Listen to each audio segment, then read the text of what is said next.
बिल्कुल।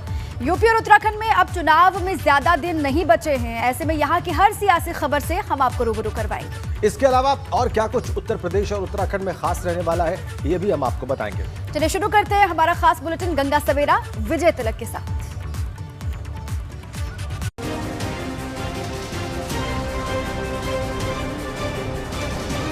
विजय तिलक।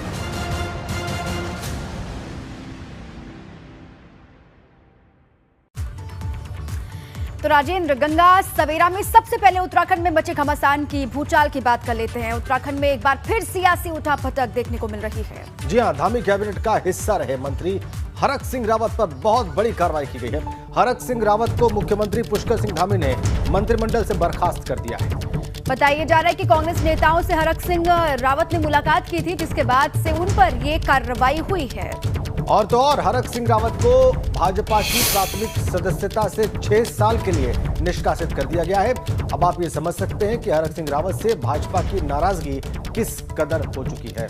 बिल्कुल, और आपको बता दें कि हरक सिंह रावत अपने पुत्र वधू अनुकृति के लिए टिकट की मांग लगातार कर रहे थे, पर बीजेपी अलकमान ने हरक सिंह रावत की बहू को टिकट देने से इनकार कर दिया, जिसके बाद से वो खफा बताए जा रहे थे। उसके बाद ये जानकारी मिली कि कांग्रेस के तमाम नेताओं से वो लगातार मिल रहे हैं, मुलाकातों का सिलसिला चल रहा है, जिसके बाद बीजेपी ने ये कदम उठाया है, निष्कासित कर दिया है पार्टी से 6 साल के लिए, और साथ ही साथ कार्रवाई हुई है। ये बड़ी जानकारी, सियासी भूचाल किस तरीके से उत्तराखंड में आ गया है, आप देखिए।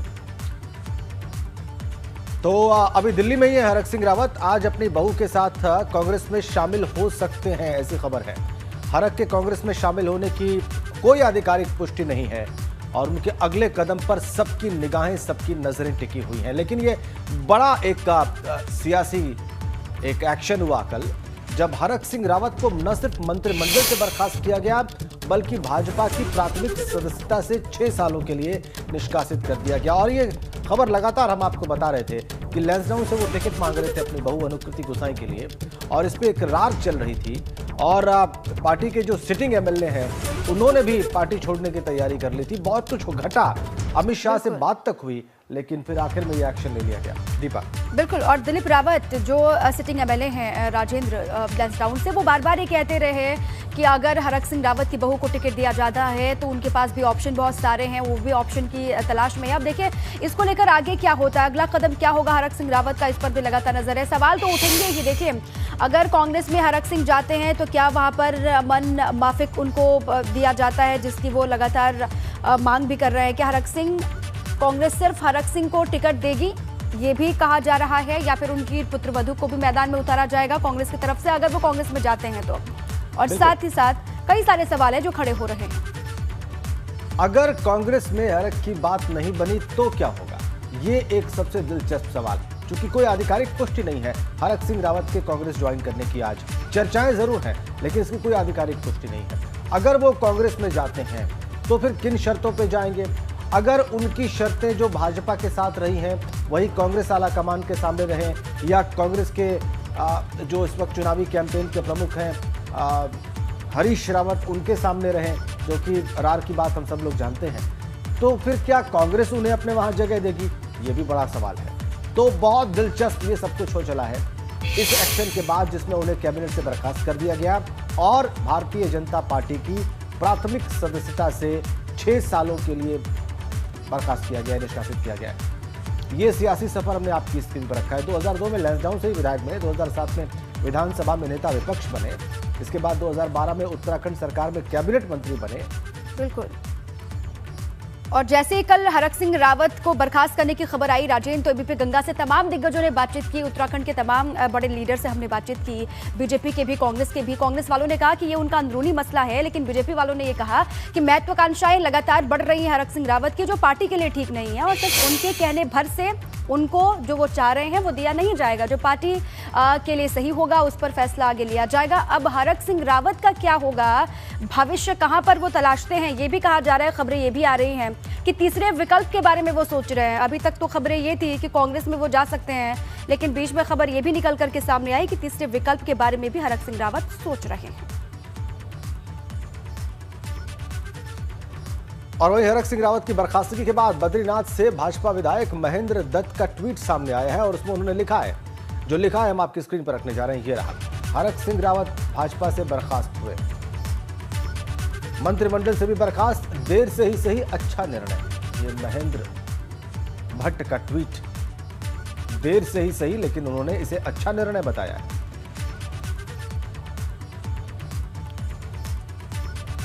अब देखिए, बड़ी जानकारी आपको दे दें कि सीएम धामी के पास रहेंगे हरक सिंह के विभाग। राज्यपाल की ओर से मंजूरी दे दी गई है। राज्यपाल से विभागों के आवंटन को लेकर किया गया था आग्रह। सीएम पुष्कर सिंह धामी ने राज्यपाल से आग्रह किया था, अब मंजूरी मिल गई है। ये बड़ी खबर है। जो विभाग हरक सिंह रावत के पास, वो अब हो जाएगा सीएम पुष्कर सिंह धामी के पास। इसके लिए कहा गया था राज्यपाल को, मंजूरी राज्यपाल की तरफ से दे दी गई है विभागों के आवंटन को लेकर।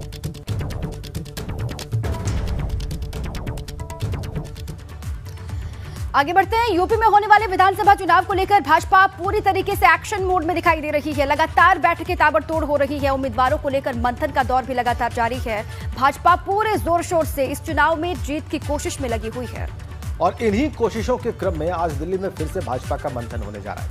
आज दिल्ली में यूपी भाजपा कोर कमेटी की बैठक बुलाई गई है और इसमें उत्तर प्रदेश चुनाव के लिए उम्मीदवारों के नाम पर मंथन संभव है। बिल्कुल, और आगामी विधानसभा चुनाव को लेकर आज से दिल्ली में बीजेपी की कोर कमेटी की 2 दिनों की बैठक शुरू होगी।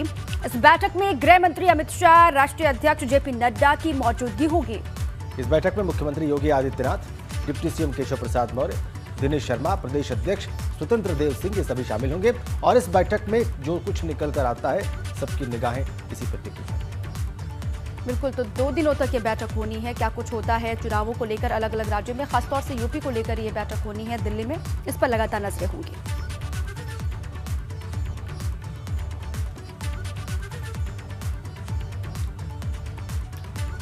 तो आइए अब आपको बताते हैं कि आखिर जब भाजपा की पहली कोर ग्रुप की बैठक हुई थी तो क्या हुआ था। उस बैठक के बाद से कैसे कैसे घटनाक्रम लगातार बदले थे। जी हाँ, आज फिर से भाजपा कोर ग्रुप की बैठक है। इससे पहले आपको बताया कि 11 जनवरी को दिल्ली में भाजपा की कोर ग्रुप की पहली बैठक हुई और इस बैठक में सीएम योगी और दोनों डिप्टी सीएम शामिल हुए।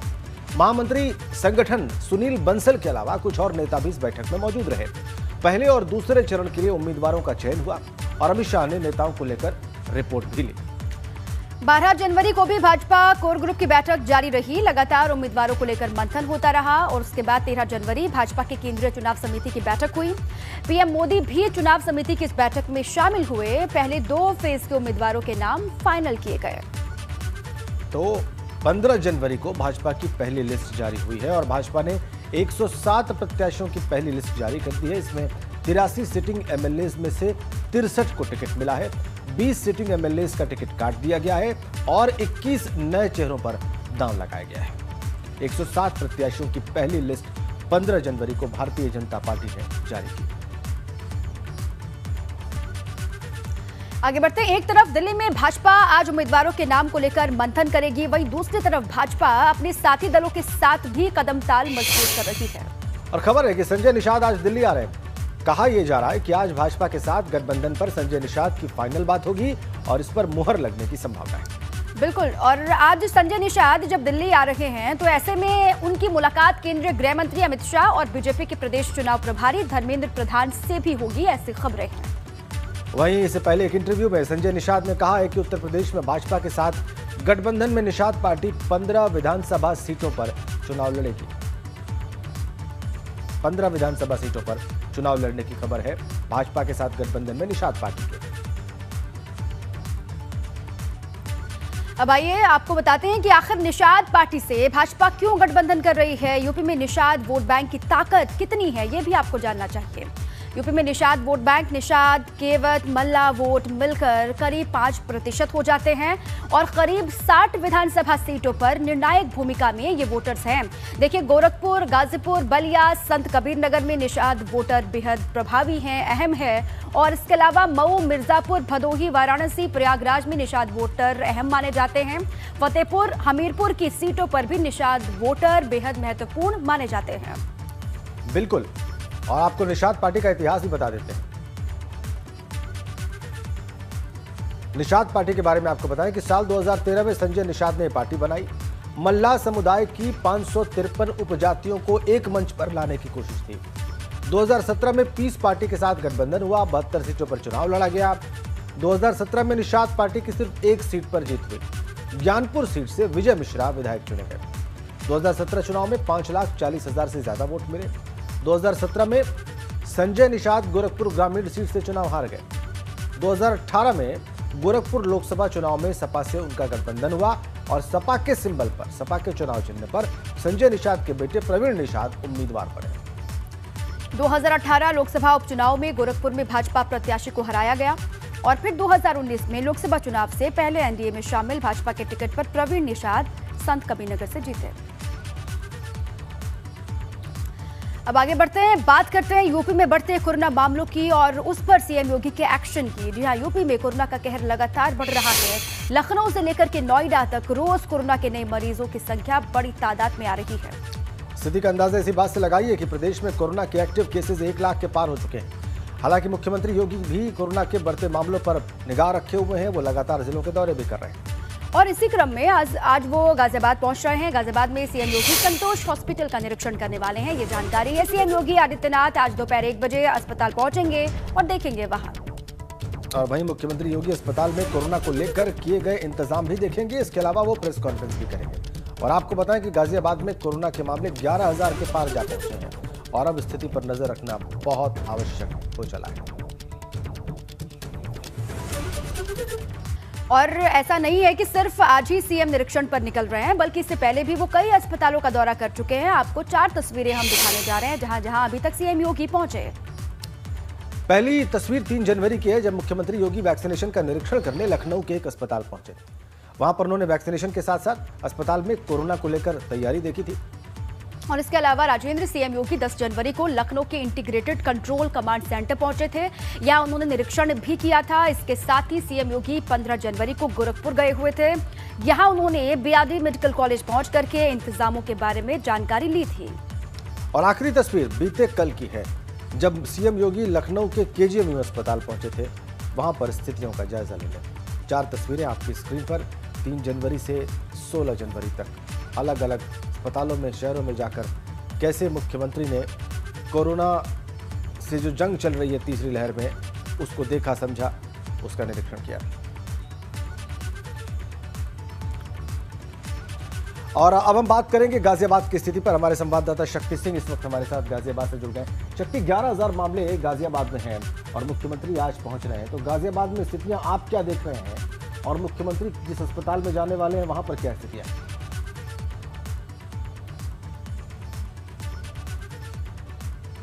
देखिए, बिल्कुल उत्तर प्रदेश के मुख्यमंत्री योगी आदित्यनाथ आज गाजियाबाद पहुंचेंगे और गाजियाबाद में पहुंचने के बाद वो 1 बजे के लगभग संतोष मेडिकल है, जो कि सरकार द्वारा अधिकृत है कोविड मरीजों के लिए, उसका निरीक्षण करेंगे और वहां का हाल जानेंगे कि यहाँ कुछ कमी नहीं रह गई है। उसके बाद वो मीडिया से मुखातिब होंगे और उसके बाद मीडिया से बात करेंगे और बात करने के बाद ही अपना पक्ष रखेंगे कोविड को लेकर। कोविड की बात की जाए तो उत्तर प्रदेश में इस समय कोविड 1 लाख के पार पहुंच गया है और गाजियाबाद की बात की जाए तो गाजियाबाद में 11,000 के पार इस समय कोविड के जो मामले हैं वो पहुंच गए हैं। तो कहीं ना कहीं इस समय ये डराने वाले मामले हैं। वहीं 24 घंटे के अंदर 10 मरीजों की मौत हो गई है प्रदेश के अंदर। तो मुख्यमंत्री योगी आदित्यनाथ कोई भी कमी नहीं छोड़ना चाहते, कोई भी कसर नहीं छोड़ना चाहते। अगर कहें तो इस समय चुनावी माहौल है और अग्नि परीक्षा है। एक तरफ कोविड है तो दूसरी तरफ चुनाव है, तो उसके मद्देनजर योगी आदित्यनाथ कोई भी कमी छोड़ने के इस समय मूड में नहीं है। योगी आदित्यनाथ गाजियाबाद में पहुंचने के बाद यहां पर मीडिया से बात करने के बाद उसके बाद दिल्ली के लिए प्रस्थान करेंगे, जहां पर दिल्ली में एक मीटिंग भी रखी गई है जो कि चुनाव को लेकर है। तो कहीं ना कहीं जिस तरीके से योगी आदित्यनाथ इस समय भ्रमण के दौरे पे हैं, तो वही कोविड को लेकर काफ़ी इस समय वो चिंतित भी हैं। जिस तरीके से प्रदेश में इस समय जो आंकड़े हैं वो डराने वाले हैं। गाजियाबाद में दिन प्रतिदिन ये आंकड़ा बढ़ता जा रहा है। अगर गाजियाबाद की बात की जाए तो गाजियाबाद में इस समय अगर बात की जाए तो 2000 से ज़्यादा एक दिन में मामले सामने आने शुरू हो गए हैं। तो कहीं ना कहीं जिस तरीके से गाजियाबाद में अगर देखने को मिला कि उस समय अगर प्रदेश की बात की जाए तो एक तरीके से जब दूसरी लहर आई थी तो दूसरी लहर में काफ़ी लोगों को परेशान होना पड़ा था। वहीं किसी को ऑक्सीजन नहीं थी तो किसी के लिए बेड नहीं था। तो इस बार इस समय क्योंकि चुनाव का माहौल है, चुनाव का समय है, हालांकि वैक्सीनेशन इस समय जोरों पर है, ऐसी कोई इस समय सूचना नहीं है। उत्तर प्रदेश में भी मामले बढ़ रहे हैं, और इसीलिए गाजियाबाद का दौरा मुख्यमंत्री का अहम हो जाता है। आपने महत्वपूर्ण जानकारियां दी, आपका बहुत बहुत धन्यवाद। और एक बड़ी खबर मिल रही है, अफसोसनाक खबर। मशहूर कथक नर्तक पंडित बिरजू महाराज के निधन की खबर आ रही है। बिल्कुल, 83 साल की उम्र में हार्ट अटैक से उनका निधन हुआ है। ये बड़ी जानकारी और दुखद खबर है। दिन की शुरुआत के साथ ही 1983 में पद्म विभूषण से सम्मानित किए गए थे कथक नर्तक पंडित बिरजू महाराज। उनके निधन की खबर है। 83 साल की उम्र में हार्ट अटैक से उनका निधन हुआ है, ये जानकारी मिल रही है। कथक को पूरी दुनिया में पहचान दिलाई बिरजू महाराज ने, और उनके शिष्यों की फहरिस्त भी बहुत लंबी। बिरजू महाराज एक जाना माना नाम, भारतीय नृत्य जगत का, भारतीय कला जगत का, और 83 वर्ष की उम्र में हार्ट अटैक से उनके दुखद निधन की खबर आ रही है। Padma Vibhushan second highest civilian honour उनको दिया गया 1983 में, उनके योगदान के लिए, उनके अतुलनीय योगदान के लिए। और इस वक्त खबर उनके निधन की। बहुत स्वागत है आपका। आप चलिए आगे बढ़ते। राजेंद्र, चुनावी खबरों पर तो लगातार हमारी नजर है। अब ये जानने की कोशिश करते हैं, ये बताते हैं दर्शकों को कि आज क्या कुछ बड़ी खबरें रहने वाली हैं। बिल्कुल दीपा, तो चुनावी खबरों के बीच हमारी नजर तमाम अहम खबरों पर भी लगातार बनी रहती है, जो दर्शकों तक पहुंचाना बहुत आवश्यक है, बहुत जरूरी है, ताकि कोई भी खबर हमारे दर्शकों तक पहुंचने से छूट न जाए। Over to you Deepa. बिल्कुल, चुनावी तमाम खबरें उत्तर प्रदेश और उत्तराखंड की, उस पर तो लगातार दिन भर नजर रहेगी। लेकिन बड़ी खबर क्या है, देखिए सबसे पहले बात करते हैं कोविड की, कोरोना की।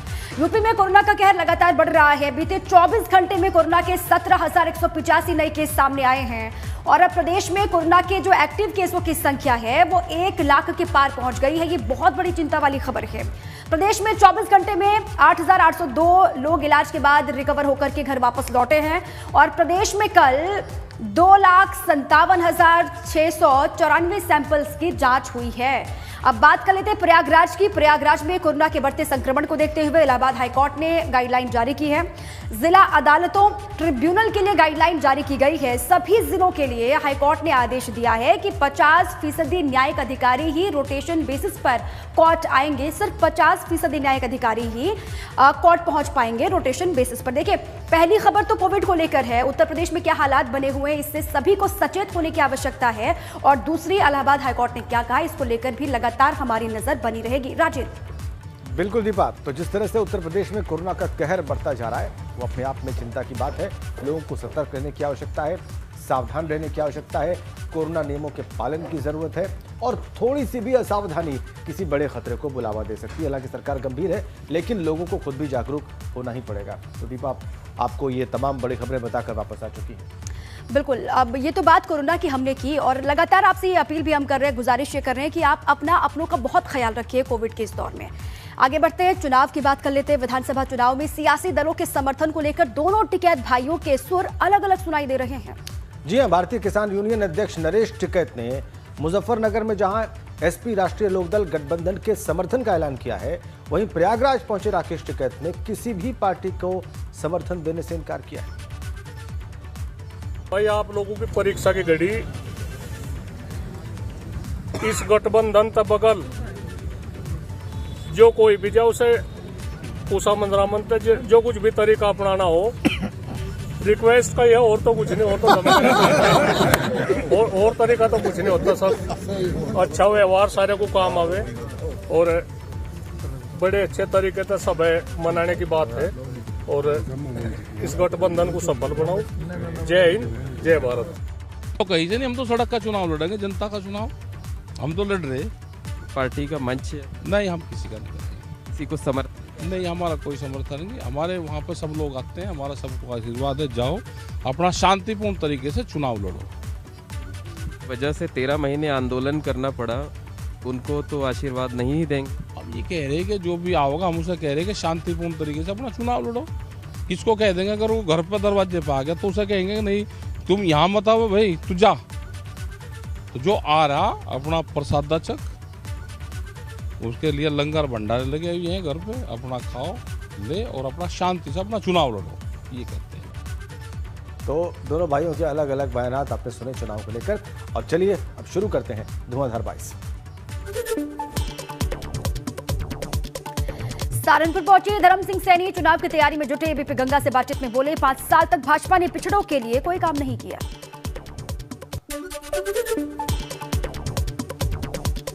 अमरोहा पहुंचे समाजवादी पार्टी के राष्ट्रीय महासचिव कमाल अख्तर। मीडिया से बातचीत में बोले, आ रही सपा की सरकार, इस बार सीटें 400 के पार।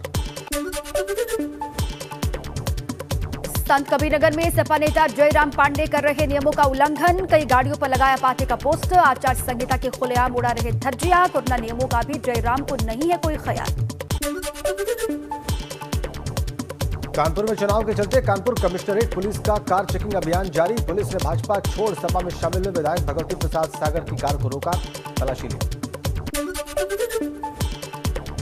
उन्नाव में सपा ने शुरू किया डोर टू डोर जनसंपर्क। सपा जिला अध्यक्ष धर्मेंद्र यादव चुनाव प्रचार करने मैदान में उतरे। साइकिल से गांव-गांव किया जनसंपर्क। तो आपने देखी धुआंधार 22 और इसी के साथ वक्त एक छोटे से ब्रेक का। फौरन लौटेंगे, आप रहिए हमारे साथ।